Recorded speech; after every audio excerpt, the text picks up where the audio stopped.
Okay, so with the barbell deadlift, I want to make sure I've got the right width to my stance. I don't want to be too wide, equally I don't want to be too narrow.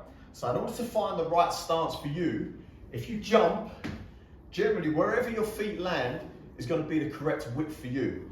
Once I've got that width, it's about shoulder's width, I step under the bar, my shins are about 1 inch away from the bar. I don't want them right on my shins because that's going to cause my hip to come up too high. I want those shins about 1 inch away. Once I'm there, first thing I do is break at the hip. So it's like I get punched in the stomach, my hip goes back and I sit into these glutes. From there I reach forward and take up the bar. Now I need to take up slack from this position. So as I breathe in, I want to be pulling on that bar and getting the chest up and the shoulders back. This takes up that first bit of tension or that slack out of the bar. What I don't want to be doing is jerking the bar up, because as you can see, that now all starts to come into my upper back. So I need to create tension before I perform the lift. As I grab that bar, I breathe in, chest up, shoulders back, and you see this bar is almost already hovering.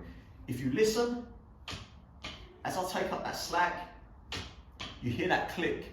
That means we took the slack out of the bar. So as I breathe in, there's my slack. Now what I've got to do now is leg press the ground away.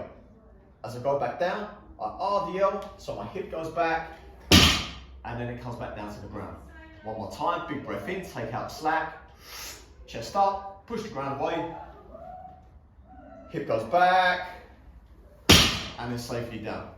I want to be holding that breath until I'm at the top. Once I'm at the top, I don't want to let that air go. So I don't want to go. Now I've got no tension left in my core. I need to retain some of the breath so that when I'm at the top, still maintaining that tightness, still maintaining that brace and keeping the spine safe.